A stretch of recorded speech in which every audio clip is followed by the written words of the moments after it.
Assalamualaikum warahmatullahi wabarakatuh. Selamat pagi dan salam sejahtera untuk kita semua.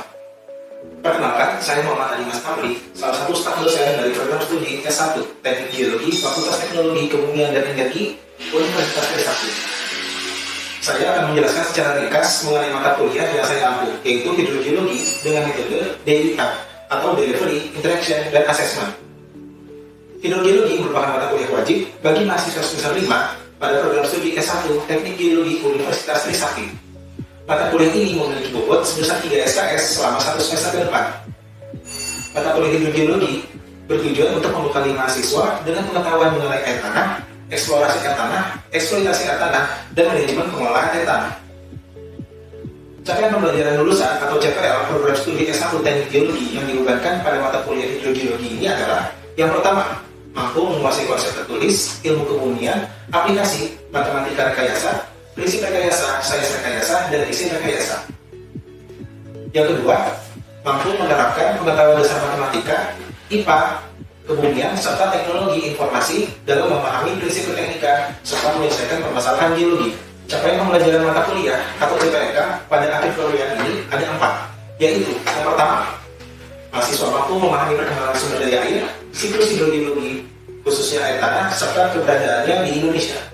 Yang kedua, mahasiswa mampu menjelaskan jenis aquifer, geometri aquifer, hukum galaksi, sifat fisik hidrologi litologi, kat atau permeabilitas, dan alat pengujian permeabilitas. Yang ketiga, mahasiswa mampu memahami fungsi sumur gali atau bor, kemudian uji pompa teoritis dan aliran air tanah. Yang keempat, mahasiswa melakukan analisis kimiawi air tanah, pengertian pencemaran atau intrusi air laut, pemantauan dan eksplorasi air tanah. Sistem pembelajaran di mata kuliah hidrogeologi dilaksanakan secara sinkronus dan asinkronus dengan menggunakan metode pembelajaran aktif yang mengutamakan peran dan keaktifan mahasiswa dalam proses pembelajaran, yaitu pembelajaran kolaboratif, diskusi kelompok, penugasan berupa studi kasus baik secara mandiri maupun berkelompok. Pembelajaran mata kuliah hidrogeologi dilakukan selama kurang lebih 16 minggu, di mana 7 minggu pertama sebelum ujian tengah semester atau UTS, lalu dilanjutkan dengan ujian tengah semester, lalu 7 minggu berikutnya sebelum ujian akhir semester atau UAS, dan yang terakhir merupakan ujian akhir semester.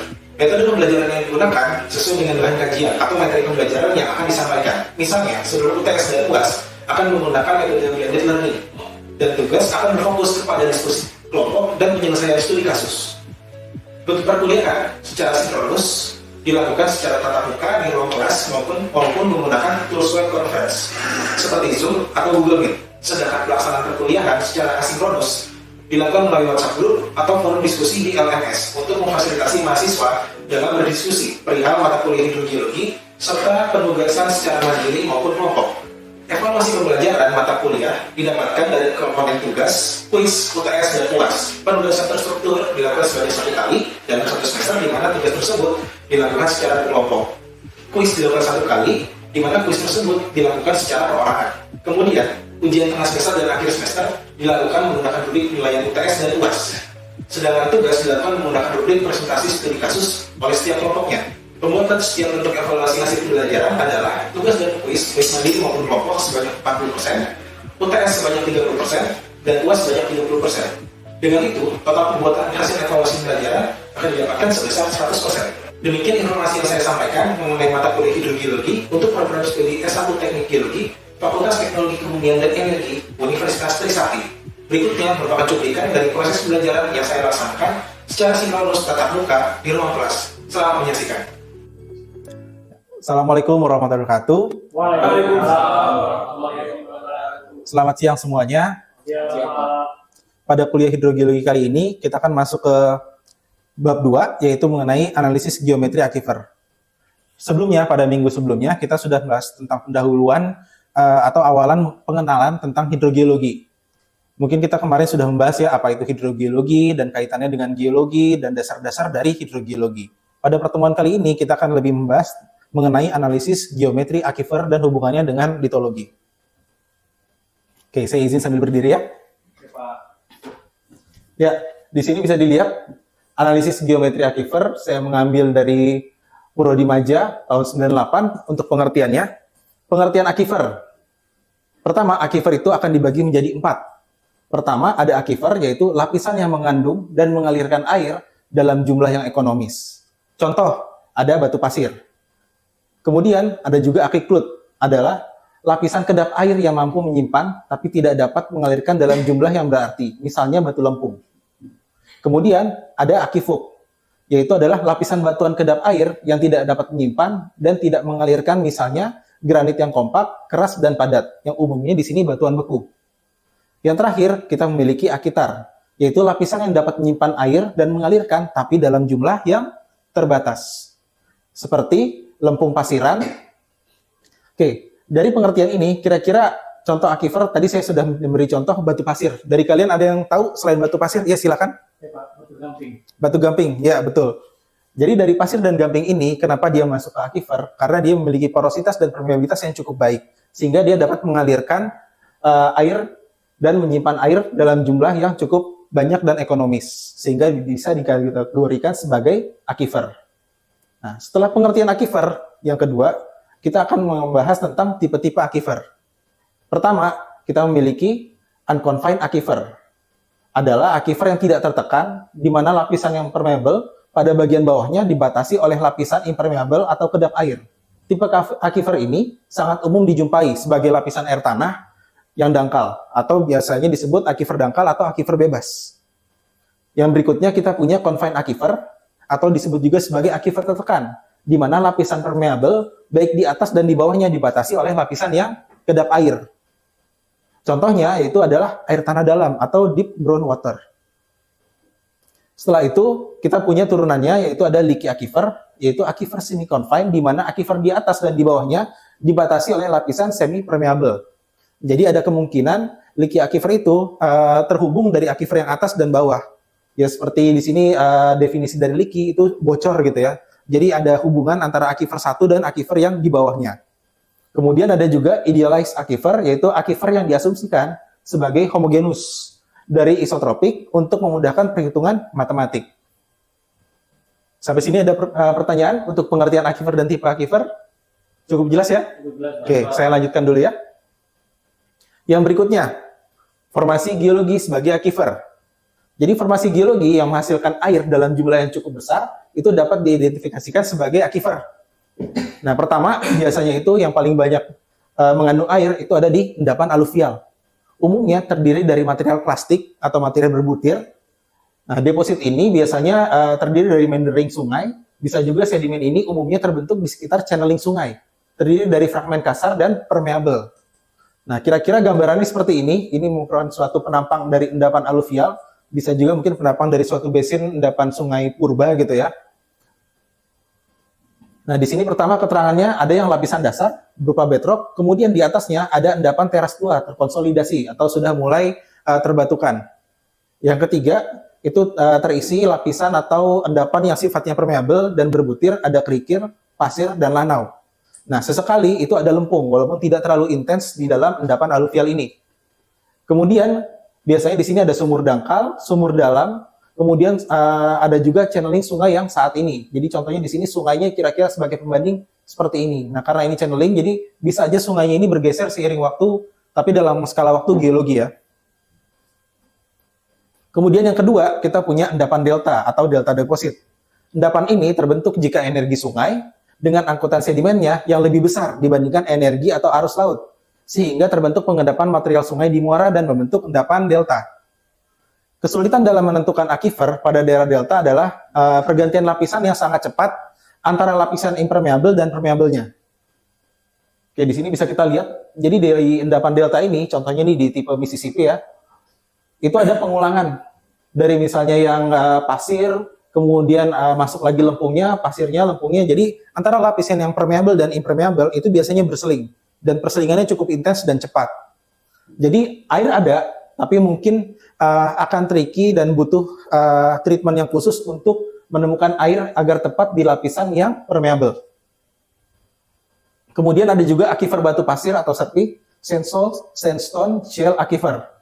Itu perubahan cepat antara batu pasir dan serpih. Bisa dilihat pada gambar ini, di mana yang titik-titik ini keterangan untuk batu pasir, kemudian limestone facies ini yang keterangannya kotak-kotak, kemudian ada shale dan konglomerat. Kemudian yang berikutnya itu ada aquifer batuan karbonat atau limestone aquifer.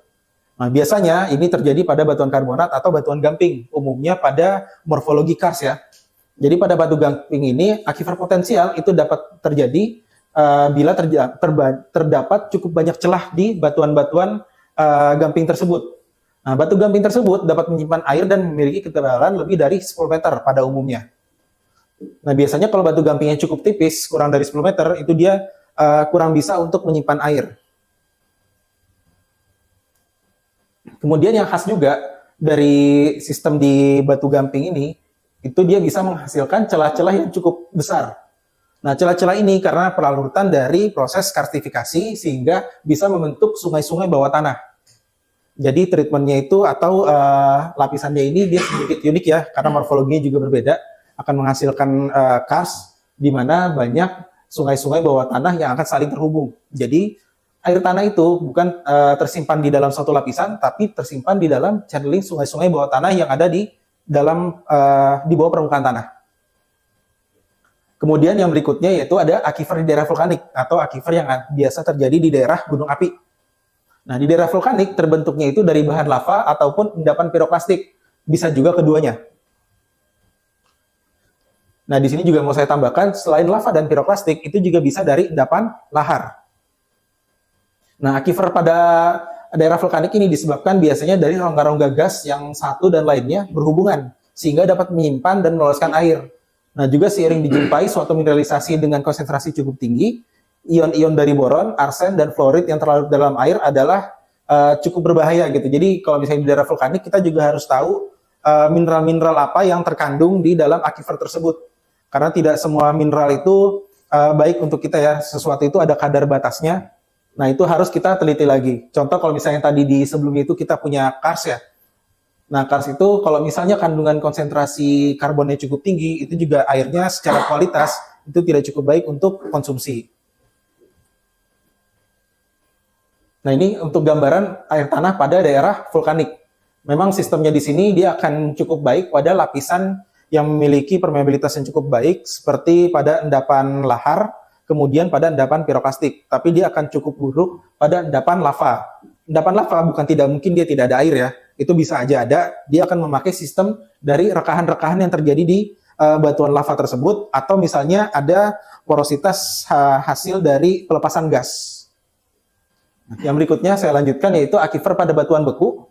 Jadi kalau batuan beku itu hanya dapat berfungsi sebagai aquifer, yang berarti bila batuan tersebut mempunyai banyak rekahan atau kekar.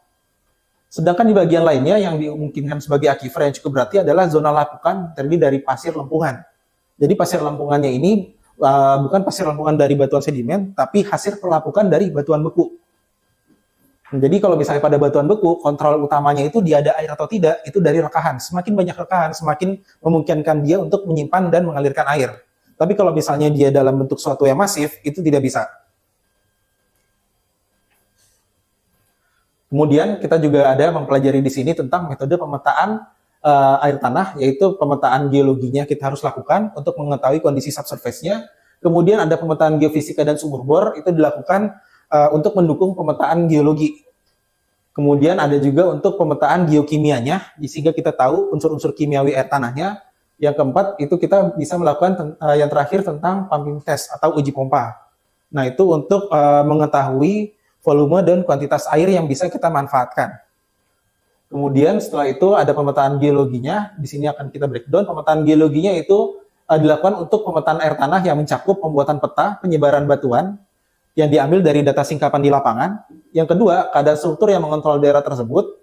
Yang ketiga, geomorfologi dan analisis daerah aliran sungai. Kemudian pembuatan peta penampang.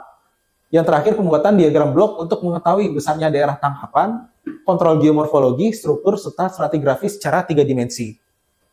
Selanjutnya, pemetaan geofisika itu didasarkan pada anomali fisika dari material geologi.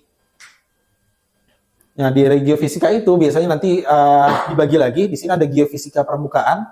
Yang pertama itu, metode ini biasanya bersifat tidak langsung diukur di permukaan dan hasilnya kurang pasti. Yang pertama itu ada geolistrik menggunakan data resisitivitas. Yang kedua ada seismik refraksi untuk mengetahui lapisan batuan dan overburden-nya. Yang berikutnya itu ada geofisika dari data lubang bor. Nah, ini metode geofisika yang digunakan dalam lubang bor, hasilnya diperoleh lebih pasti, tapi biayanya lebih tinggi. Misalnya itu electrical lock, SP lock, gamma ray lock, dan sebagainya. Kemudian yang ketiga, itu ada metode remote sensing. Itu penggunaan foto udara, citra Landsat yang membantu dalam menafsirkan dan mengidentifikasi daerah-daerah yang diperkirakan mengandung air. Penafsiran dari foto udara juga dilakukan melalui kunci-kunci penafsiran, misalnya dari jenis-jenis rona, kemudian juga bisa dari citra Landsat yang didasarkan pada kunci-kunci interpretasi warna citranya. Kemudian ada juga pemetaan geokimia. Ini dalam metode ini dilakukan pemetaan untuk mengetahui jenis air dan kandungan mineralnya. Umumnya yang paling dasar itu kalau untuk di hidrogeologi ya. Untuk pemetaan geokimia itu umumnya dari nilai anion dan kationnya. Oke. Setelah ini kita juga akan lanjut membahas tentang dasar aliran air tanah. Kenapa kita lanjut ke dasar aliran air tanah?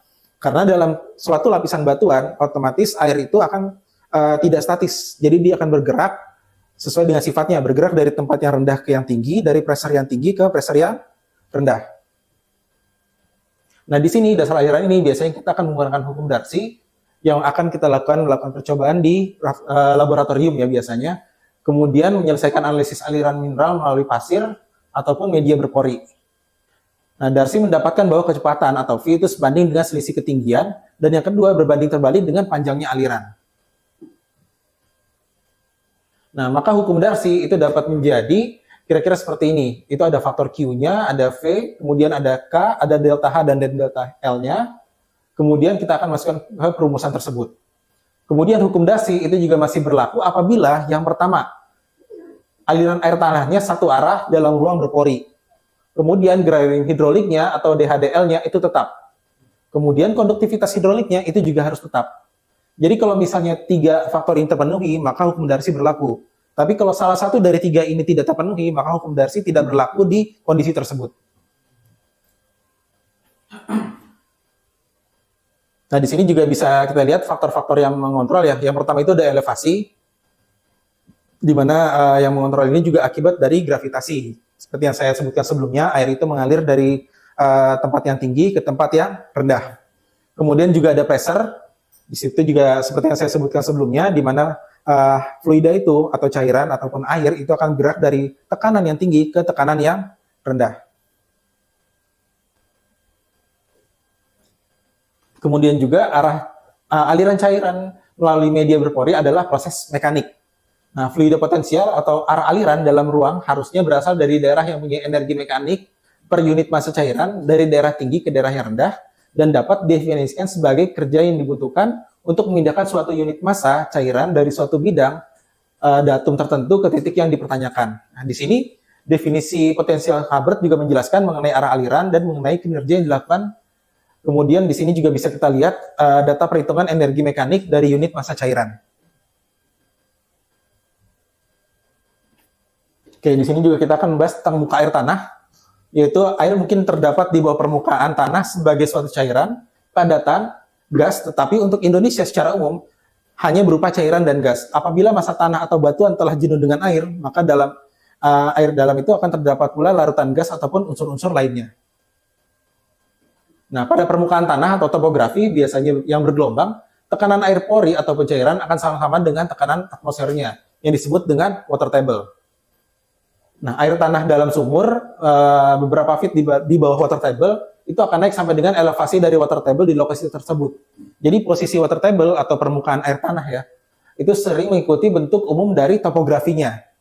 Nah, walaupun relief water table tidak akan menyerupai relief topografinya, jadi dia akan mirip dengan relief topografi walaupun tidak 100% sama. Kemudian di sini juga saya akan menjelaskan cara-cara melakukan observasi air tanah, yaitu apabila aliran air tanahnya tidak ada, maka MAT-nya itu sama dengan datar, 0. Kemudian bila muka air tanahnya miring, berarti menunjukkan adanya aliran air tanah. Kemudian zona discharge air tanah itu akan terjadi pada topografi yang rendah, kemudian muka air tanahnya akan mempunyai bentuk yang menyerupai permukaan topografi. Kemudian yang terakhir, secara umum air tanah akan mengalir dari topografi yang tinggi ke yang rendah. Kemudian tekanan cairan akan lebih besar dari tekanan atmosfer karena biasanya itu adanya beban air yang menutupinya. Tekanan cairan akan menjadi berkurang ataupun lebih kecil itu apabila cairannya itu berkurang. Nah, di sini bisa kita lihat gambar 3.6 tentang penyebaran tekanan cairan pada tanah berkenan dengan muka air tanah. Jadi di sini kalau misalnya ini surface ya, ini ground surface yang di atas, kemudian di sini ada unsaturated zone, di mana zona tersebut sebenarnya permeable, tapi belum menyentuh zona water table atau belum menyentuh muka air tanah. Nah, di sini yang disebut sebagai water table atau muka air tanah. Nah, sedikit di atas muka air tanah itu ada capillary fringe. Kemudian di atasnya yang jenuh air itu yang disebut sebagai saturated zone. Di sini juga bisa kita lihat, jadi ada bentuk muka air tanah terhadap topografi. Nah, di sini bisa kita lihat, misalnya topografinya di sini lembah, ternyata muka air tanahnya belum tentu dia mengikuti seperti lembah. Bisa aja dia permukaan muka air tanahnya dia flat. Nah, kalau misalnya ini juga misalnya contoh dia dalam kondisi jenuh, contoh misalnya dalam musim hujan gitu ya, otomatis water table-nya ini akan naik dan akan semakin dekat dengan topografi atau permukaan tanah. Oke, yang berikutnya saya akan menjelaskan tentang aquifer. Nah, di sini jenis aquifer, pertama di gambar 3.8 itu yang disebut dengan aquifer unconfined atau aquifer bebas. Bisa kita lihat di sini aquifernya itu tidak langsung bebas, yang dimaksud dengan bebas itu karena dia dari permukaan tanah itu tidak ada lapisan yang membatasinya lagi. Jadi tanah yang di posisi ini itu dia merupakan masih satu kesatuan yang permeable. Kemudian di sini bisa kita lihat contoh yang aquifer confined. Di sini ada zona aquifer yang pertama. Jadi di sini ada zona yang kedap air, aquiclude, di sini ada aquifer dan di sini aquiclude. Karena aquifer ini terjepit di antara aquiclude, maka dia disebut sebagai aquifer tertekan. Oke, gambar 3.10 itu persit aquifer atau aquifer menggantung. Biasanya terjadi di tanah-tanah ataupun di daerah yang memiliki lensis batuan. Nah, jika dia memiliki lensis batuan ataupun lensis endapan, nah itu dia juga bisa memiliki aquifer yang mungkin sedikit lebih kecil dari aquifer utamanya dan sifatnya menggantung, tidak terhubung dengan aquifer yang bawahnya. Seperti itu. Kemudian yang berikutnya itu pengaruh gradien air tanah terhadap base flow. Nah, jadi kalau di sini bisa kita lihat kalau misalnya di sini gradiennya itu tidak terlalu curam. Ya, ini perbandingan yang gradiennya curam. Biasanya kalau yang gradiennya curam itu permukaan air tanahnya biasanya cukup dekat dengan permukaan. Dan ini biasanya umum terjadi di musim hujan, yang ini umum terjadi di musim kemarau. Nah, yang berikutnya, di sini saya mau memperlihatkan hubungan antara air tanah dengan sungai. Jadi yang biru ini sungai, kemudian yang warna kuning ini ceritanya ini bagian yang mengandung air tanah. Nah, pada gambar A yang di atas, ini sifatnya air sungai mengisi air tanah. Bisa kita lihat dari arah panahnya ya. Nah, itu yang disebut recharge. Kemudian yang di sini itu ada discharge, yaitu di mana air tanah mengisi air sungai. Nah, yang berikutnya juga ada tentang proses terbentuknya endapan teras sebagai bagian aquifer lokal. Nah, endapan teras dari aquifer lokal ini biasanya umumnya terjadi itu di morfologi sungai yang sungainya itu sudah mature atau tua. Kemudian yang bentuk sungai itu biasanya sudah sampai dengan cawan. Dan biasanya umumnya ini sungai-sungai yang cukup besar seperti Ciliwung, Cisadane, Citarum. Nah, karena seiringnya waktu di skala waktu geologi, kelokan-kelokan sungai ini bisa berubah-berubah dan endapan sungai yang tertinggal itu bisa menjadi sebagai aquifer lokal. Nah, umumnya di daerah-daerah teras-teras sungai ini memang itu cukup baik sebagai media penyimpanan air tanah. Sehingga secara geologi tata lingkungan juga ya, mungkin secara tata ruang, ya banyak orang-orang yang mendirikan aktivitas pemukiman itu di pinggiran sungai walaupun ada risiko banjir, tapi kemudahan untuk mendapatkan air bersih ataupun air baku itu cukup mudah. Ya, gambar berikutnya itu ada jenis aquifer bebas dengan MAT-nya. Nah, ini bisa kita lihat di sini lapisan pertama itu ada sand, pasir, kemudian ada clay, ada sand lagi, ada clay lagi. Otomatis sand yang di atas itu bisa dikategorikan sebagai unconfined aquifer atau aquifer bebas. Nah, lapisan yang terjepit di antara clay itu yang disebut sebagai aquifer tertekan atau confined aquifer. Kemudian di sini juga ada pengaruh stratigrafi dan struktur terhadap terbentuknya aquifer regional. Nah, di sini bisa kita lihat yang atas ini mungkin dari stratigrafi ataupun regional yang sifatnya itu lebih ke daerah gunung api sampai dengan kaki gunung api ya. Di sini bisa kita lihat di sini zona gunung apinya. Kemudian di sini seperti ini untuk zona deltaik. Yang terakhir ini untuk zona yang sifatnya itu struktural, yang dikontrol oleh struktur. Di mana yang atas itu bisa kita lihat kalau misalnya dia gunung api biasanya ada perulangan perlapisan, apalagi yang di zona distal kaki gunungnya ya. Nah itu ada, makanya akifernya ini akan cukup intens. Biasanya ini di volcanic alluvial vent. Contohnya memang umumnya ini terjadi di daerah Jakarta lah, kurang lebih Jakarta ini kalau bisa kita posisikan di regional, kita ada yang di ujungnya ini, di mana Gunung Gede Pangrango dan Gunung Salak yang ada di selatan Jakartanya. Nah kemudian yang untuk ini biasanya adanya di daerah-daerah deltaik. Yang terakhir ini untuk daerah-daerah yang dikontrol oleh sesar. Kemudian ini juga yang secara regional. Nah yang A ini bisa kita lihat kalau misalnya di daerah confined aquifer, di daerah yang ada perlipatan-perlipatan. Kemudian ini juga untuk daerah yang kipas aluvial, dan ini untuk daerah yang ada intrusinya. Kemudian ini untuk lingkungan sungai yang teranyam, dan ini untuk lingkungan sungai yang meandering. Kurang lebih teranyam dan meandering ini hanya beda untuk proses kelokan sungainya aja, itu pengaruh dari kecepatan arus. Nah, tapi untuk airnya itu sama-sama banyak di daerah dua sungai ini, baik teranyam maupun yang meandering. Nah, berikut penjelasan dari saya untuk bab kali ini. Oke, sebelum saya akhiri, saya mau diskusi dulu sebentar. Gimana, Pak? Ya. Nah, tadi kan aquifer tertekan. Nah, aquifer tertekan itu debit airnya apakah deras? Kemudian recharge-nya gimana? Dia di posisi tertekan itu, Pak. Oke, kalau misalnya itu kita harus lihat dari regionalnya ya. Nah, di sini bisa kita lihat ada perulangan lapisan ya, yang atas itu bisa disebut sebagai aquifer bebas, yang bawah itu yang tertekan. Yang tertekan itu otomatis secara volume, dia kemungkinan besar akan tinggi, karena ketika ada recharge di daerah sini, dia umumnya jarang ada yang ngambil, baru ada yang ngambil biasanya di daerah yang udah cukup di bawah dan hilir, dan itu airnya akan cukup banyak, ditambah dia memiliki pressure yang cukup besar. Jadi akan memudahkan dia dalam pengambilannya. Oke.